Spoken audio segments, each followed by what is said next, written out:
Okay. All right. I think I will continue. Yes. Yeah. So maybe I should start off by really it's a beautiful morning to be able to be in the presence of my fellow youth, and to have this opportunity where we all get to connect with each other. My name is Joy Minala Ladu, and I am a businesswoman, and God. also I am proudly to say that I am a farmer as well.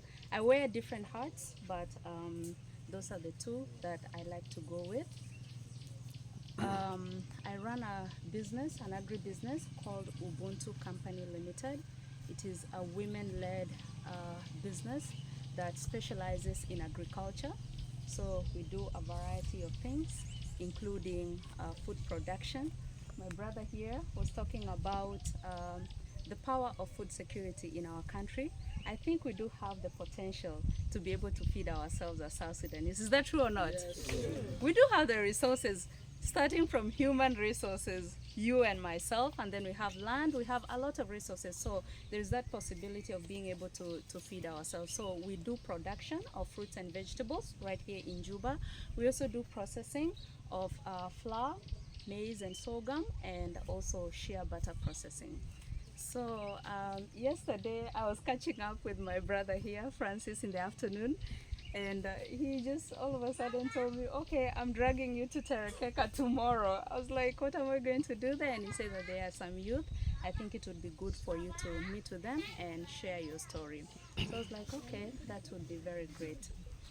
I'll try my best to keep this as short as possible, but I think it is also necessary really for me to be able to walk you through my life journey so that maybe you can be able to relate in one way or the other. I am a daughter of the soil, just like he said. I was born in Kapoita, but I am Pojulu by tribe. When I was about 2 years old, because of the war during that time, just like most of us here or in South Sudan, my family had to move to. Actually, I lost my dad when I was during that time. So my mom and my siblings had to move to Kakuma camp. How many of you have been to Kakuma camp? Yeah. Oh, I recognize. I recognize him, but we'll have a community. Another Yeah. one is Yeah, so we moved to Kakuma camp. We stayed there for quite a period of time with my mom, and then she decided to actually come back to South Sudan. So me and the siblings had to proceed to Kenya. There was a resettlement program that some white woman was, a German lady was running, that was supporting orphans. So in that program, we had to be put under the hands of different families, because when you don't have your mom there or your father, then you're given under the care of different families. So it was something called a foster care. I stayed under the hands of about 11 different families. That includes South Sudanese, and I lived with a Burundi family. I lived with a Rwandese family. I lived with a Kikuyu family. I lived with a Luya family. So literally, I can say that I have been the daughter of different tribes, you know. But through all that process, God has been great. I managed to get an education in Kenya. I knew that at that point, as a South Sudanese child, our future relied on education. That's why we say don't take your education really lightly. I was able to complete my primary school and my secondary school, and I did very well and got a scholarship to go to Norway to do my post-high school. It's almost A levels. I think in some countries they have A levels. yeah. Yes, and then after that, I continued to progress, did very well in my A levels, and I got another scholarship that took me to United States of America, and that is where I did my undergraduate and my master's degree. I want to walk you a little bit during my time in the US, because sometimes we do have misconception of the US. Most of us as Africans, Everybody wants to go abroad, right? Why do you want to go abroad? Everyone, not all. Okay, let's that question. Soft life. Absolutely. There's soft life there, right? We think that outside there it's soft, right? While I was in school, I will not lie to you, even with the systems that were there. In my undergrad, I was studying pre-medicine. While going to school, classes would start at around 8 o'clock. I finish at around 4 p.m. From 4 p.m. to about 8 p.m. I would do, because I needed to cater for my food and my hostel. The school covered the tuition, but food and hostel, I had to cover it by myself. I had to do 2 jobs. From 4 to 8 p.m. I would do garbage collection within the school compound. And then later on in the evening, because in the US, facilities run 24 hours. There's a coffee shop. After that, I would, after 8 p.m., 8 to 11 p.m., I would go and sell coffee at the coffee shop. And then from there, I would come back home and then rest a little bit. At around 1 o'clock is when I have to catch up with my homework. What am I trying to say with this? We all think that the grass is greener on the other side. We have a lot of African youths who are trying to go abroad because, like she said, life is softer out there. But do they really tell us the truth? Did they tell you that we do have actually homeless people abroad? Did they tell you that most of our brothers and sisters who are abroad could actually be suffering more than yourselves? It is about the effort. It is really sometimes not all about the environment that you're in. You could be put inside a ditch, but you can make a heaven out of that ditch. Do you understand me? Yes. So anyway, long story short, I was able to go through my undergraduate, finish that, got another scholarship that's sponsored my master's degree. And that is where I did infectious disease epidemiology. By training, I am an infectious disease epidemiologist.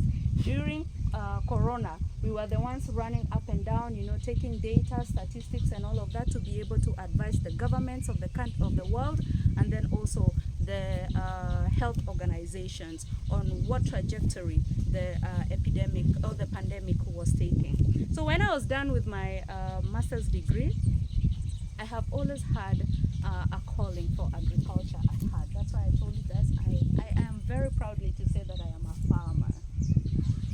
Most of you, when you're told that, okay, we look down on farmers because we think that many farmers should be uneducated, should be old people, should not look a certain way. Do I look like a farmer?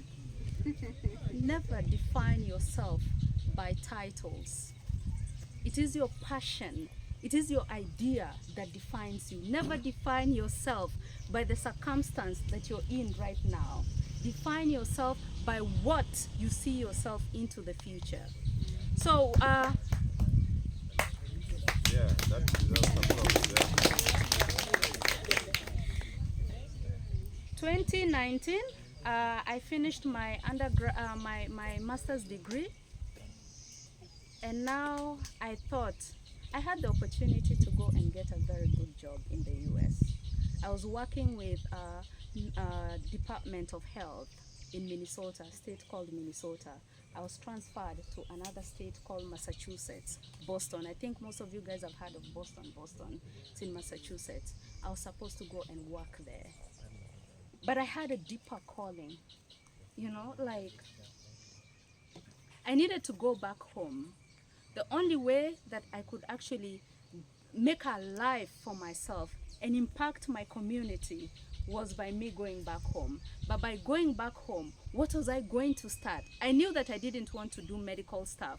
I wanted to do farming, but I had never studied agriculture.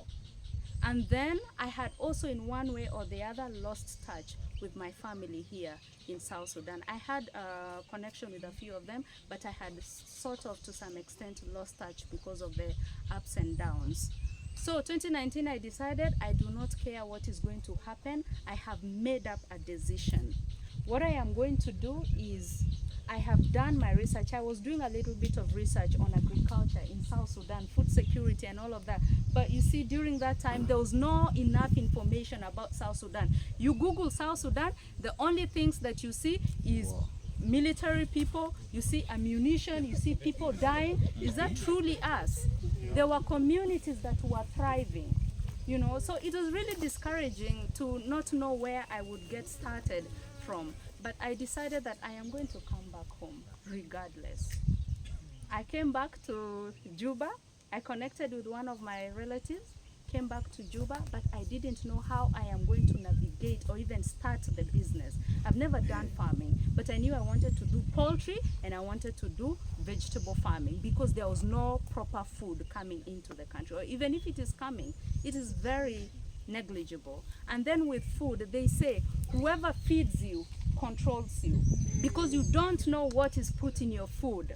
Nowadays, people produce food for the purpose of just money.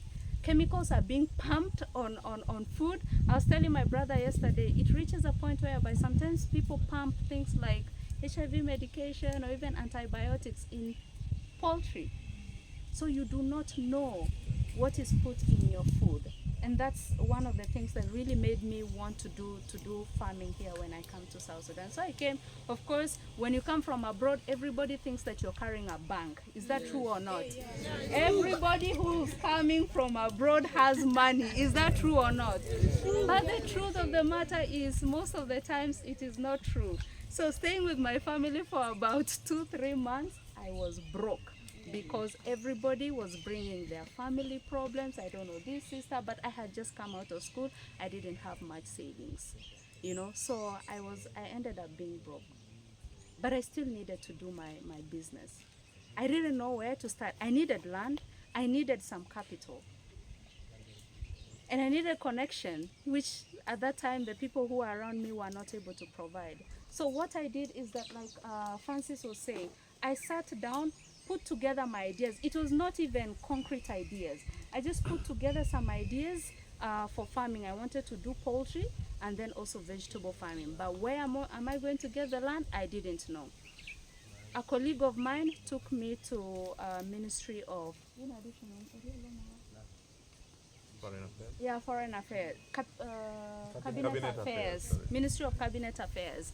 I went there and shared my idea with one gentleman, and really concretely shared my idea, and I told him, you know, I really see a potential in this. If you can be able to give me some small capital, I'll be able to escalate this. And this also goes back to our lessons for us. Sometimes we think that to start a business, you need a lot of money, or you need to even have a degree or go to school. Most of the times you actually don't need that. You don't need capital to be an entrepreneur. You just need an idea. Because in this world, there are two kinds of individuals, you know, or to start a business, there are two kinds of things. It's either you have the mind or you have the money. And if you have the mind, God created you to be a creative person. You're created for a purpose. You can use that mind and meet somebody with the money, and your mind can be able to create wealth for both you who has the mind and the other person that has the money. Sometimes we limit ourselves too much. You know, some of you maybe right now are thinking, okay, maybe she's successful because she studied abroad. Maybe she's successful because she has studied and done all those things. No. It is upon us. We are all privileged in one way or the other. Whether you have attended school up to grade 3, as long as you can be able to express yourself, as long as you can be able to have an idea, like he told you, there are so many people outside there who have money but do not have the brain, which all of us do have. And it is that place that you can be able to start from. So I shared the idea with a guy. He was able to give me some small capital. I went and started my, I got land from the community in a place called Hilapojulu, Hopuri. I don't know if you guys know Hopuri. I got some small community land there, and I was able to put together a poultry project. I didn't even know how to get started, but every day I was on the internet, just Google. I was literally learning every single day. It was just a process. So 2020, around April 2020 there, I had managed to figure out my system there. I had brought my chicks. I brought chicks for broilers, I was telling them, and then also for croilers.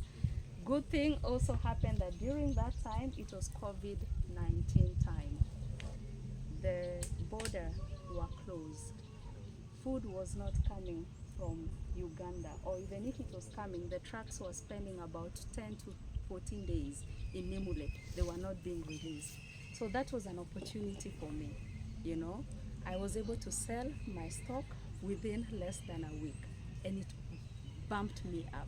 But just like is with life, sometimes challenges come as an entrepreneur. Somebody said that an entrepreneur is somebody who's willing to take a risk.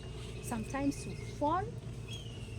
In fact, many times you would fall, but you also have to really have the guts to stand, because you can never make money from paycheck. I'm telling you the truth, you can never make wealth. You'll make money, but enduring wealth, you can never make it from paycheck.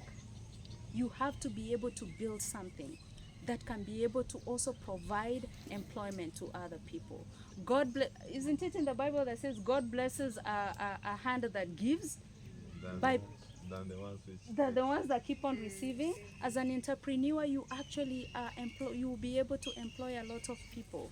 So later in that year, 2020, we got an attack in Hilapojulu, and our entire facility got demolished. They took the chicks and all of that, so I was returned back to zero. Didn't know what to do, and then from that moment I had to conceptualize immediately another business idea, which is the vegetable farm. With the vegetable farm, of course, we continued growing, and then it also got devastated by cattle keepers. We had we had a lot of cattle keepers during that came, ran the cattle into our farm. They ate the crops that we had. They destroyed our drip system. So we really got broken back to zero.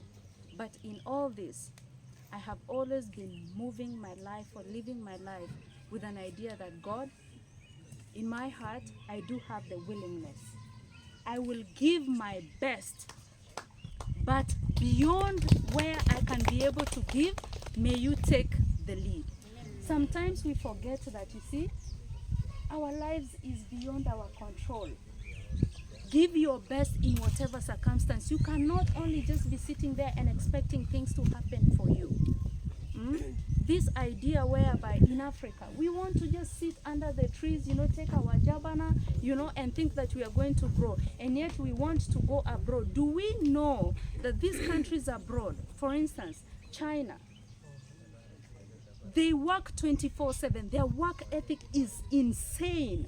They give their all. And then beyond that, they leave the super force to take control, which is God.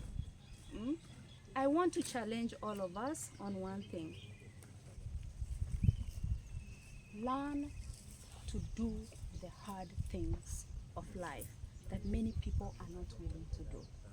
It is in that you can be able to actually better yourself as an entrepreneur. They say that you can only make money when you find a solution to a problem. And these problems are usually challenges. I will really tell you the truth, that this continent that we live in is a continent with difficult problems, challenges. It is not easy to be an entrepreneur. Healthcare, we don't have proper healthcare in our continent, or even in our country in South Sudan. If you fall sick, it is between you and God to ensure that you're actually okay. Because if worst case happens and you don't have the resources to be uplifted to another country to get medical care, you're gone. Urbanization is a problem. In Africa, in the next 40 years, over 800 million people will be moving into the cities. And so that means that employment is not going to be there. Education is a problem. But Who do we expect to be able to resolve these problems of ours? Food insecurity, food is a challenge here. Right now we are paying so much to be able to feed ourselves. Who do we expect to be able to solve these problems? It is you and I. We cannot look into other countries that they have advanced so much. It took other people who sacrificed to be able to make those systems. I challenge you to do the difficult things of life. It is there that you will actually find value and that you can be able to be paid. When I came to South Sudan, I was being teased by my family, by my friends. How can somebody who has master's degree go and become a farmer? You know, how can you go and do agriculture? Be different. Don't do what everybody is doing. Don't be a commoner. You're created, you're valuable. Don't be a commoner just because you see somebody doing that. No. Do what is in your heart. Be different. And in that, God will always find a way for you. Today, Ubuntu company has grown. We have gradually from just growing vegetables and fruits, we are into processing. We are also working with donors, various donors, supporting communities. We have projects in Western Equatoria, Yambio and Zara and Mundri. We have other projects in Lake State, Wulu and Rumbek, in Eastern Equatoria, and even here in Terekeka, Rego, Payam, and we are supporting farmers. We have grown across this journey. So my 2 words that I am really going to share with you today is that as an entrepreneur, start where you are. Really start where you are. The grass is greener where you water it. Don't think that, oh, if I go to Kenya, I am going to do better. If I go to Australia, I'm going to do better. It is better right here where you water it. You can start off with just an idea. Share your idea with others. I am here, he's here. We are willing to walk with you through this journey. If there's connection, share with each other the idea. You never know who knows who. It is through that you can be able to be escalated. Do not be afraid to fail. Failure gives you strength. The only people that don't grow are the people who are scared of failing. I'm telling you the truth, you will never succeed as a business if you don't fail. Failures are going to come in plenty. But do you have the courage to say that even when I fail, as long as there's still breath in my heart, in my lungs, I will be able to rise again? Even with zero, are you willing? Even if you're brought from up being a minister to, are you willing to say, yes, I had everything, but I am willing to go and sell tea until I get myself up? Because the same mind that got you up there is the same mind that will take you from where you are to the place that you want to go. So that I don't take a lot of your time, I think my 2 emphasizing points as children of Africa and children of the soil of South Sudan, we have a lot of responsibility. Our communities are suffering, but we cannot depend on jobs. We cannot depend on aid forever. It is up to us to figure out how we are going to support ourselves, and that comes with entrepreneurship. Entrepreneurship is the only avenue for us as South Sudanese. Start where you are. Start with whatever little resources you have. Work hard. This thing where we want easy things in South Sudan will never take us anywhere. Work hard and let God take the rest.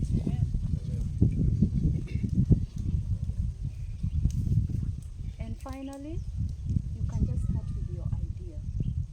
You are created a creative person. You don't need a lot of resources or education.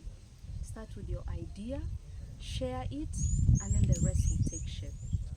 Thank you very much. I very much appreciate the opportunity.